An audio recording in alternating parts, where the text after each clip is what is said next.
What's up, everybody? Kevin with Thor Cigar Vault here. Just wanted to remind you guys before we get into our video on our Raching giveaway. I did partner with Raching to be able to give you guys back a Raching RR Serie cigar box. It is only valid for my first 200 customers who spend $75 or more. We still got a little bit of ways to go. If you think you might not be able to enter in, don't hesitate to shoot us an email. We're more than happy to respond back to you guys and let you know if you're still good to get in there. So let's get right into it. So these are two legendary cigars. They're probably some of the most well-known globally. Very consistent, awesome blends. We're going to be discussing the differences between the 1964 and the 1926 in the Padron line, and which one's right for you. Before we compare both these cigars, you have to fully understand what the numbers actually mean. 1964 and 1926 weren't slapped on the bands at a random. Padron was founded in 1964 by Jose Padron shortly after he arrived into the United States from Cuba. He began the company in Miami. What started out as a really small operation ended up turning into this massive monster that you see today, a huge legend in the industry. Fast forward 30 years to 1994. That's when Padron released the 1964 anniversary series to commemorate the company's 30th anniversary. Then we have the 1926 series. This one is to commemorate Jose Padron's 75th birthday. So while the 1964 represents the company, the 1926 represents the man behind it. Before we get under the hood of both of these legendary cigars, the differences don't stop at the history. Padron looked at the tobacco and the aging of these completely different, and that's where both of these cigars really start separating themselves. At their core, both are Nicaraguan puros. What that means is that the binder, the filler, and the wrapper are all Nicaraguan. Both of these lines come in a natural and a Maduro. However, Padron isn't taking the same exact tobacco that's being used in both these blends, aging it for an extra year, and just slapping a 1926 label onto it. The 1964 anniversary series is blended using 4-year aged tobacco. That gives it that classic Padron richness, smoothness, and balance of the cigars. Then we step on over to the Padron 1926 series, where Padron uses tobacco that's been aged for 5 years. This line is built completely around a different blend and selection of Nicaraguan tobacco. That extra year gets talked about a lot, but let's not necessarily make the mistake of saying that 5 years is better than 4 years. Aging isn't necessarily a scoreboard. There are certain blends that age exceptionally well, and there are certain blends that are made to smoke right then and there. Additional aging gives tobacco a little bit more time to mellow out some of those sharper characteristics that come with the blend. But at the end of the day, the flavor that you're going to get off either one of these cigars is going to come down to exactly how Padron blended these and what they used to blend these bad boys. This is important to know because the 1926 isn't necessarily just an older 1964. These are two completely different expressions and selections of tobacco in the Padron line. So on paper, we have our 4-year age 1964 versus our 5-year age 1926, but let's get a little bit more into the flavor profiles of both of these blends.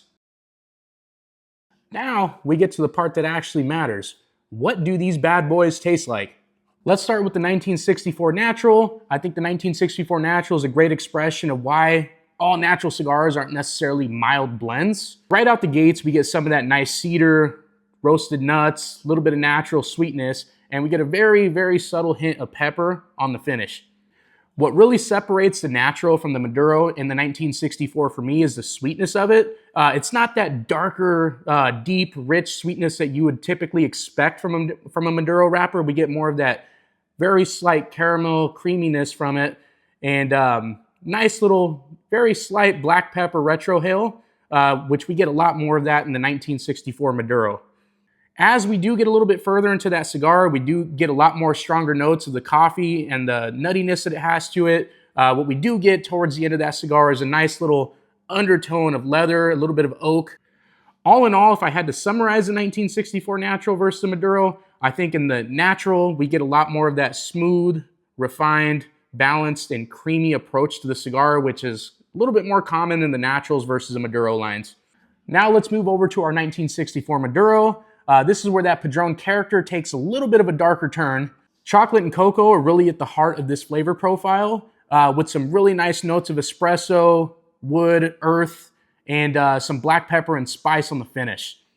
However, one of my favorite parts of the 1964 Maduro is going to be that sweetness from the Maduro wrapper that we get. Depending on which Vitola you smoke this in, you could either get some really nice notes of caramel, some really nice notes of dried fruit, bittersweet chocolate. Some have a nice slight hint of vanilla. And don't confuse Maduro with automatically being stronger than the natural. All they do with this blend is we take a lot of those more balanced and refined notes to give it a more complex, deeper, richer profile in the Maduro line. The 1964 natural is our more balanced and refined side of the blend.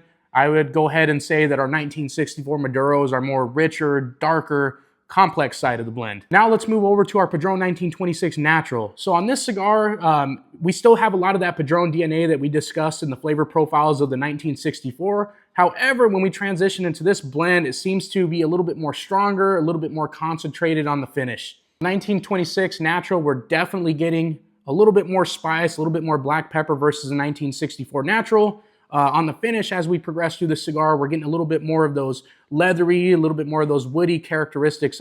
Depending on the Vitola that we do smoke the 1926 in, we do get a interesting sweetness on the finish. So we get a little bit of black cherry, maybe some dried fruits, and basically we get just a very subtle hint. Obviously, pepper and spice are going to take over a little bit more of this powerhouse of a cigar versus the 1964. However, we do get a subtle sweetness that just adds a nice little layer without turning this into a sweeter cigar. What really separates that 1926 Natural versus the 1964 Natural, we're still bringing some of that Padron DNA, some of those familiar flavor profiles, but we are definitely upping the intensity here on this blend.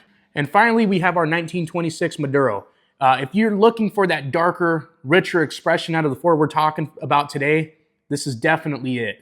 The foundation of the 1926 Maduro is a lot more based on cocoa. We have a lot more undertones of a nice dark roasted coffee, and definitely a much more noticeable pepper on the finish versus the 1964 Maduro. However, what keeps the 1926 Maduro from just becoming a heavy, peppery, bold smoke is the natural sweetness that we do get from it. Depending on the Vitola that you're going to smoke this cigar in, I found notes of honey, I found notes of caramel, I found some really nice notes of dark chocolate, and some of them you even get that nice subtle black cherry flavor that we were talking about in the natural. When we're differentiating the 1964 Maduro versus the 1926 Maduro, I think as we're heading more into that 1964 range, we get a lot more of that approachable, more refined smoke. While we move into the 1926 Maduro, we're getting a little bit more of that richness, a little bit more of that depth, and definitely a lot more of that intensity. So we've covered the history, we've covered some of the flavor profiles, the aging process between the two, and a few other things that we touched on. Essentially, at the end of the day, is the 1926 better than the 1964? Well, it depends on exactly what you guys are looking for in the cigars that you like. Everybody's palate's going to be different. For me, personally, 1964, go home, baby. Keep smoking.